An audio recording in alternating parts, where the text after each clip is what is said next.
Bonjour, j'espère que vous allez bien. Je vous propose aujourd'hui un nouveau tuto Art Journal avec les produits de Art by Marlène et on va travailler avec une seule planche de tampon qui s'appelle Little Jar et on va travailler avec un seul tampon. C'est vraiment ce tampon-ci que l'on va utiliser, le seul et l'unique pour cette page d'Art Journal. Lors de mon dernier live Instagram, je vous en avais parlé, j'avais vraiment l'envie de réutiliser ce tampon qui n'était pas du tout un de mes coups de cœur de la collection, je précise au départ, et en fait je l'ai utilisé déjà deux fois dans mon carnet d'art journal. Et là je voulais vraiment faire quelque chose de différent des fraises que j'avais imaginées pour le premier projet. Là je voulais vraiment créer quelque chose de magique et faire comme une petite potion arc-en-ciel comme ça. Donc là vous me voyez faire avec mes Neocolor 2, ce sont les pastels qui sont aquarellables. Je suis en train de créer un dégradé vraiment de façon assez grossière. Et puis je viens avec mon pinceau à réservoir d'eau pour flouter tout ça, pour que mon dégradé se fasse vraiment de façon très très fondue. Donc voilà, par contre sur ce papier, attention, ne mettez pas beaucoup d'eau, c'est pour ça que j'utilise ce pinceau à réservoir d'eau, afin de pouvoir contrôler vraiment la quantité d'eau. Juste vraiment, voilà, mouiller les néocolores tout doucement, sans trop y ajouter d'eau, puisque ce papier ne supporterait peut-être pas forcément un vrai travail d'aquarelle. Pour le pot, je suis en train de faire la même chose, c'est-à-dire que je crée vraiment toute une zone d'ombre autour de mes contours avec un gris très foncé, un gris très clair, et puis après je passe à une couleur un petit peu beige jaune. Je crée une ligne horizontale, voilà, pour créer le sol sur lequel serait posée ma petite jarre comme ça. Donc là, j'utilise des couleurs vert foncé pour le sol. Voilà, m'imaginant que c'est un petit peu comme dans l'herbe, enfin je sais pas, voilà, j'ai vraiment imaginé quelque chose dans ces couleurs-là. Et là, en fait, vous me voyez créer une zone de bleu turquoise parce que je commence en fait à faire, si vous voulez, la zone de lumière qui viendrait du pot, en fait, enfin de la jarre. Ça serait la potion magique qui se reflèterait dans le sol. Voilà, par transparence. Tout autour maintenant, je viens toujours de façon assez grossière avec mes Neocolor 2 faire des petits rayonnements comme ça qui suivent les couleurs de l'arc-en-ciel que j'ai déjà placé dans ma jarre. Voilà. Donc là, c'est vraiment exactement les mêmes couleurs utilisées. Et je recommence avec mon pinceau à réservoir d'eau à venir aquareller tout ça, tout en gardant ce petit mouvement comme ça de rayonnement tout autour de la jarre. Donc en fait, cette page, comment dire? Elle va vraiment être tout autour du décor. C'est-à-dire qu'en fait, il y a vraiment juste le tampon qui est la star, vraiment au centre de l'image. Et en fait, là, ce tuto, il va vraiment être consacré à un travail de fond, à un travail de mise en couleur, vraiment. Donc il n'y a pas forcément de mise en scène, ni de travail, si vous voulez, de pochoir, etc. C'est vraiment un fond qui est fait à la main comme ça, de A à Z. Alors, pour le ciel, je décide de faire des petits cercles, des petits mouvements comme ça, de cercles plutôt tout en haut comme ça avec ma Distress Oxide. Alors, je mixe la Distress Oxide et je mixe la Distress Ink noire, c'est la Black Soot, avec un petit applicateur comme ça, mousse, enfin, une petite brosse à maquillage. Et puis, je crée comme ça un effet de nuage sur le haut de ma page. Et puis sur les côtés, j'essaye de respecter les rayonnements que j'ai créés arc-en-ciel et je viens juste entre les rayons placer un petit peu de noir délicatement. Voilà. Pour le haut du pot, je viens ajouter un petit peu d'ombre avec cette fois-ci mes Prismacolor. Alors en fait, mes Prismacolor vont venir compléter, rehausser les couleurs des néocolores. Donc en fait, je vais pouvoir mixer vraiment ces deux médiums qui sont gras sans aucun problème. Je trouve en fait que pour une colorisation bien réussie ou un travail de fond, c'est tellement, comment dire, riche d'utiliser plusieurs médiums. En fait, vous voyez là que le rose fluo, il vient apporter du peps dans cette jarre. C'est superbe et je viens le refondre avec mon Neocolor jaune en fait par-dessus. Là, je travaille avec le jaune fluo de mes Prismacolor. Je reviens avec mon petit Neocolor blanc là avec mon néocolor vert, le bleu, et j'accentue comme ça au fur et à mesure mes couleurs. Et je n'hésite pas à mixer donc mes crayons de couleur Prismacolor et mes Neocolor 2. Pour cette page, j'avais déjà un décor en tête. Je voulais vraiment donc cette jarre avec cette potion magique arc-en-ciel et tout autour ce ciel noir avec des éclairs très inquiétants, justement pour créer un contraste entre les couleurs éclatantes de l'arc-en-ciel et le tour plutôt sombre.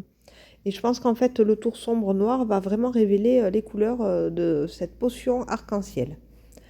Alors là, vous me voyez avec mon petit polychromos, je reprends vraiment tous les contours. Je mets vraiment des traits noirs comme ça. Je marque vraiment les plis du tissu qui se trouvent sur le couvercle de ce pot pour vraiment créer les zones d'ombre. Et vous m'avez vu créer déjà sur le côté à droite des petits traits comme ça. Donc en fait, je suis en train de réaliser mes éclairs. Donc c'est facile, on fait des traits très fins en Y et on fait des petites ramifications. Donc ça, c'est vraiment simple à réaliser. Par contre, si vous le faites, ne faites pas comme moi. Vous prenez plutôt un crayon blanc au lieu d'un crayon noir. Voilà, moi j'ai pris le noir, je ne sais pas pourquoi. J'aurais mieux fait de prendre un Prismacolor ou bien un Polychromos noir. Au niveau du sol, j'ai créé les zones de couleur à nouveau. Vous voyez que j'ai vraiment marqué le sol avec des petites taches vertes et turquoises parce qu'en fait, c'est le reflet. Si vous voulez, le vert étant transparent, la potion magique va faire un reflet dans l'herbe. Donc voilà, moi je l'interprète comme ça. Et puis, donc vous me voyez maintenant avec mon artistro blanc en train de repasser ces fameux éclairs que j'ai fait au crayon noir. Donc tout au long de la vidéo, vous allez me voir passer, repasser, passer, repasser avec mon artistro blanc pour que les éclairs soient bien blancs, très très fins. Et en fait, j'ai dû faire au moins 7 passages sur chacun des éclairs. Donc ça a été plutôt très très long au niveau de cette étape. Donc voilà pour cette mise en scène qui va vraiment être comme ça. Je ne vais vraiment rien ajouter de plus. Là, je suis en train de reprendre mon effet vert. Donc là, pour faire un effet vert, il faut faire des taches de blanc. Vous voyez, des lignes en fait qui suivent le contour de votre fiole, de votre verre, de votre pot en verre ou bien de votre vase. Et je sèche bien en heat gun après avoir aquarellé mon Posca ou bien mon artistro blanc. Et je reviens comme ça rajouter du blanc autant que nécessaire pour vraiment créer cet effet de relief, de bombée et de matière. Voilà, créer vraiment cet effet vert. Voilà, donc avec mon petit crayon noir toujours, hein, je reviens reprendre tous les contours. Je fais maintenant des petites étoiles comme ça avec mon artistro blanc dans le ciel. Je viens faire des petits points comme des petites étoiles. Et je reprends tout le cadre comme ça de ma page. Et j'intensifie cette couleur noire avec la Distress Ink Black Soot toujours. Et puis ma petite brosse comme ça. Et je viens vraiment reprendre tout le tour puisque je veux que ce soit vraiment bien noir. Je veux quelque chose de très très très foncé pour que les éclairs puissent vraiment ressortir au max. Donc je vais reprendre toujours les éclairs, les éclairs, les éclairs. Voilà, donc j'ai peut-être fait à l'envers, j'aurais dû faire peut-être vraiment très très noir d'entrée de jeu. Mais bon, au départ on commence tout doux et puis après on voit si on veut vraiment accentuer une couleur ou pas. Moi c'est ma façon de faire, au moins je suis sûre de ne pas trop me tromper et de gérer, si vous voulez, cet apport de couleur. Et vous me voyez toujours reprendre quelques petites zones, donc tantôt avec du noir, tantôt avec du blanc. Je vais vraiment travailler à nouveau le contour entre mes éclairs de ma jarre, puisqu'en fait j'ai vraiment assombri le ciel et je veux vraiment que ça suive tout autour de mon fond, comme ça, tout autour de cette jarre. Et voilà, même donc le rayonnement au niveau de la jarre va être repris aussi, vous allez voir. Donc là, j'ajoute un petit peu de rose fluo avec ce crayon de couleur Prismacolor magnifique. Et puis, j'ajoute comme ça tout autour de la jarre, dans le rayonnement en fait que je suis venue d'abord éclaircir, je rajoute des pointes de couleur. Donc un coup avec mes Neocolor 2, un coup avec mes Prismacolor. Tout dépend vraiment de la couleur que je souhaite. Voilà, et donc je recrée maintenant des petits rayonnements, voilà, tout autour au niveau de la base de mon pot dans l'herbe. Voilà, puisque je pense qu'avec la transparence du verre, il y aura quand même des reflets comme ça par terre de cette fameuse potion magique. Et là, j'ajoute la couleur. Voilà. Et je viens toujours flouter avec mon petit pinceau à réservoir d'eau.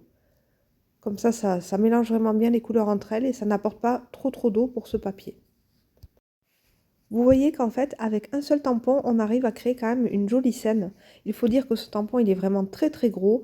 Ce pot à confiture comme ça, qui n'était pas forcément un de mes tampons chouchous de la collection Back to Nature, eh bien finalement, je trouve qu'il est très intéressant pour l'art journal, puisqu'il offre plein de possibilités. On peut imaginer plein de choses autour de ce tampon. Vous voyez que dans le premier projet, j'avais rempli ce pot avec des fraises. J'avais vraiment fait quelque chose de vintage avec des fruits comme ça, très réalistes.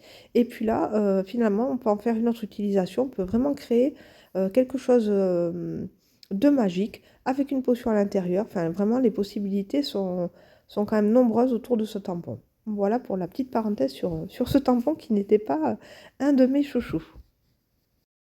Je vais utiliser maintenant la peinture acrylique de Art by Marlene. Je choisis la couleur blanche et je vais travailler directement avec ce petit embout très fin qui me permet vraiment d'accentuer ce blanc comme ça, cette petite zone de lumière, de brillance sur mon pot. Et je vais faire quelques petits points à l'intérieur de mon pot, dans la potion magique, pour faire en fait comme s'il y avait des petites bulles à l'intérieur, comme si la potion elle était un petit peu gazeuse, toujours dans l'esprit magique comme ça. Et je viens créer des étoiles un petit peu plus grosses au niveau comme ça du ciel. Donc cet embout il est vraiment super pour ça, on peut vraiment faire des tout petits points. Et en fait, je trouve que la peinture acrylique, après, il faut la laisser sécher un petit moment, c'est pas grave, mais quand on peut faire une petite pause comme ça et laisser bien sécher, ça fait vraiment quelque chose qui fonctionne très bien et qui est très marqué de suite.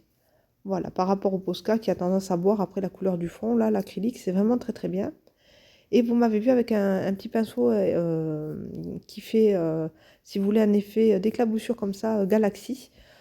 Donc ça, c'est un petit pinceau avec des fibres en plastique de Tim Holtz qui permet donc de faire plein voilà, de petites étoiles comme ça. C'est le splatter, je pense qu'il s'appelle comme ça. Et donc comme ça, j'ai créé mon petit ciel étoilé avec de l'acrylique blanche, toujours mélangé avec un petit peu d'eau. Je reprends avec mon néocolor noir vraiment toute la bordure du cadre, comme si le noir allait vers l'intérieur de la page, pour justement encore accentuer cet effet de rayonnement au niveau de ma jarre. Voilà, comme ça fait vraiment des rayons multicolores, et puis le noir qui vient donc s'immiscer, si vous voulez, entre chaque rayonnement de la jarre. Donc là, je le fonds bien avec mon doigt, comme vous avez vu. Je travaille vraiment de façon pastel. Je reprends mon petit artistro et je repasse encore hein, et encore et encore et encore sur mes éclairs. En fait, vous ne m'avez pas vu forcément faire tous les passages sur mes éclairs, mais hors caméra, j'en ai fait quand même pas mal encore pour vraiment accentuer ce blanc sur chacune de mes lignes. Mon projet est terminé. Je vais maintenant piocher dans mes petits carnets comme ça de phrases de Art by Marlene, et en fait je vais vraiment trouver plein de choses qui tournent tout autour de cet univers et de ma création et qui correspondaient totalement. Et donc là, je découpe la petite phrase en plusieurs morceaux. Alors j'aime beaucoup les phrases que Marlène nous propose, toujours retournées vers la créativité, vers l'espoir, parfois avec un petit ton humoristique. J'aime beaucoup. Et donc là pour les phrases, celle d'en bas, il y a écrit des choses bizarres se sont passées. Et là je rajoute trois petits points avec mon Posca noir et mon Posca blanc. Et puis pour la phrase du haut, c'est écrit compte tes arcs-en-ciel et pas tes périodes orageuses, en fait, les orages de ta vie. Donc moi je trouve que c'est plutôt positif, en fait c'est se tourner vraiment vers le futur, voilà, avec cette potion arc-en-ciel, et oublier les périodes de noir voilà, que tu as pu rencontrer. Et c'est tout à fait ça, en fait moi je me retrouve tout à fait dans cette potion magique dans laquelle je me réfugie, voilà, dans mon bocal, dans ma bulle, et puis le monde extérieur qui est assez dur comme ça, noir avec les éclairs, très menaçant, et puis moi je serai à l'intérieur dans mon monde avec mes couleurs et mes peintures. Voilà, c'est tout à fait ça. Là, vous voyez que j'ai utilisé donc bien une seule planche de tampon et un seul tampon pour cette page d'art journal. Voilà. Au niveau de l'inspiration, il faut vous dire aussi que je regarde beaucoup la série Stranger Things sur Netflix en ce moment. Et donc, je pense que ça a dû un petit peu m'influencer, je pense. Voilà. Alors là, je viens mettre ma petite page d'art journal dans mon petit classeur. Donc, c'est toujours le Perfect Size. Et donc là, vous voyez qu'en créant un fond noir, c'est incroyable comme si vous voulez, l'élément central ressort. Donc là, on voit à côté que j'avais vraiment fait une page tout en couleur. Et là, on voit la jarre à côté qui ressort énormément puisque le fond est noir. C'est magnifique. Je trouve que le noir, il a vraiment ce pouvoir de révéler et d'accentuer les couleurs. Je trouve ça assez magique. Pour la page de gauche que vous voyez avec les petites panières à grillage, je pense faire un petit tuto semaine prochaine autour des petits insectes comme ça et de ces petites panières. J'espère en tout cas que ce tuto vidéo vous a plu, qu'il va vous inspirer. Je vais faire des photos pour les poster sur Instagram et le groupe de Art by Marlène Créative. Je vous souhaite de belles créations et je vous dis à bientôt. Bye bye!